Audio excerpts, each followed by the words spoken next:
تو ان کا ٹارگٹ ہی یہی ہے، ایمان کو لوٹنے کے لیے اولیاء کرام کی طرف باتوں کو منسوب کرتے ہیں، یعنی قرآن کریم کی آیات کو مسکوٹ کرتے ہیں، حدیثوں کو مسکوٹ کرتے ہیں اور آپ کو دور کرنے کی کوشش کرتے ہیں۔ اس میں پہلی سازش کیا ہے؟ Travelling to the places other than 3 مساجد، 3 مساجد کے علاوہ سفر کی تیاری کرنا یہ حدیث پاک سے منع ہے۔ اب اس حدیث پاک کو جو یہ پیش کرتے ہیں بخاری شریف میں بھی ہے، مسلم شریف میں بھی یہ حدیث ہے کہ حضور علیہ الصلوۃ والسلام نے فرمایا، جس کا مفہوم یہ ہے کہ اگر تم سفر کا ارادہ کرو تو 3 مساجد کے علاوہ نہیں کرنا، مسجد حرام مکہ شریف میں، مسجد نبوی شریف مدینہ شریف میں، اور مسجد اقصی شریف، ان 3 مساجد کے علاوہ زیادہ سفر نہیں باندھنا، یعنی سفر کی تیاری نہ کرنا۔ یہ حدیث آپ سنے ہیں کہ نہیں؟ اس حدیث کو پیش کر کے کیا یہ نہیں کہتے کہ بغداد شریف کا سفر مت کرو، اجمیر شریف کا سفر مت کرو، ناگور شریف کا سفر مت کرو، کہتے ہیں کہ نہیں؟ اب مجھے آپ بتائیے، اس حدیث میں 3 مساجد کا ذکر ہے، مساجد کا لفظ بھی موجود ہے، 3 مساجد کے علاوہ سفر کرنے کو منع فرمایا۔ اب ان سے پوچھئے دلی مرکز میں کیوں جاتے ہیں مسجد میں نماز پڑھنے کے لیے؟ یہ 3 مسجد کے علاوہ ہے کہ نہیں؟ غیر مقلد اپنے اپنے علاقے میں مساجد بناتے ہیں کہ نہیں؟ آپ کے چیتا کیمپ میں مساجد ہے کہ نہیں وہابیوں کی؟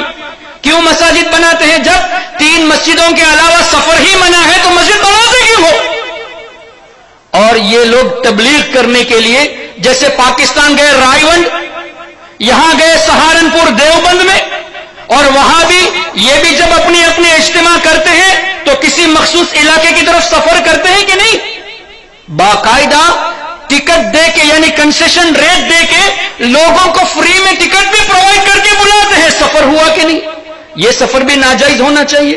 کیا کبھی انہوں نے یہ کہا کہ یہ سفر ناجائز ہے؟ کبھی یہ کہا کہ اجتماع میں آنا منع ہے؟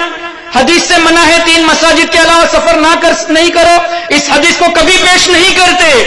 یہی بات مزارات اولیاء کی آتی ہے تو یہ حدیث کو پیش کرتے ہیں، جبکہ اس حدیث پاک میں مزارات کا لفظ ہے ہی نہیں، درگاہوں کا ذکر ہے ہی نہیں، قبروں کا ذکر ہے ہی نہیں، تو کیوں یہ مزارات کی بات اس حدیث کو لے کے پیش کرتے ہیں؟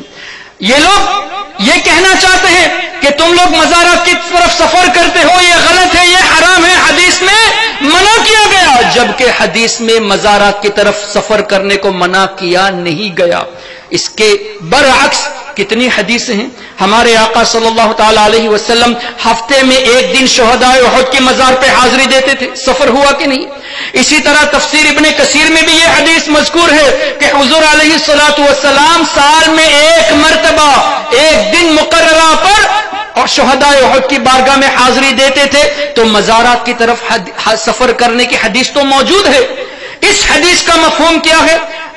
محدثین نے اس کے بارے میں لکھا کہ چونکہ مسجد حرام میں مکہ شریف میں 1 نماز کا 1 لاکھ ثواب ملتا ہے، 1 نیکی کا ثواب 1 لاکھ ہے، مسجد نبوی شریف میں 50,000، مسجد اقصی میں 25,000، اس ارادے سے جامع مسجد دلی میں مت جانا کہ 10,000 ثواب ملیں گے، اس ارادے سے تم اجمیر شریف میں عالمگیری مسجد میں نماز مت پڑھنا کہ 5,000 ثواب ملیں گے، اور اے وہابیوں اس ارادے سے تم اپنے مرکزوں کی طرف سفر مت کرنا کہ 10,000 ثواب ملیں گے۔ حدیث کا مفہوم تو یہ ہے کہ 3 مساجد میں ثواب کی زیادتی ہے، فضیلت کے اعتبار سے ہے، اس کے علاوہ باقی تمام مساجد میں ثواب یکساں ہے۔ حدیث کچھ اور کہتی ہے، تم پیش کرتے ہو کچھ اور۔ اگر تمہارا یہی دعویٰ ہے کہ نہیں اس حدیث سے تمام سفر مراد ہے اسی لیے تم مزار کو پیش کرتے ہو، تو نکاح اگر تمہارا ساؤتھ افریقہ میں ہوا تو نکاح کا سفر بھی حرام ہونا چاہیے۔ تم نکاح اپنے شہر ہی میں کرو، ساؤتھ افریقہ میں بیوی ڈھونڈنے مت جاؤ۔ اگر کسی نے اپنی بیوی کو ڈھونڈ لیا سنگاپور میں تو ظاہر نکاح کے لیے سفر کرے گا کہ نہیں؟ تو یہ سفر بھی حرام ہونا چاہیے۔ آج کل بزنس کے لیے تم بینکاک جاتے ہو، چائنا جاتے ہو، دوسرے ممالک کا سفر کرتے ہو، یہ بھی حرام ہونا چاہیے۔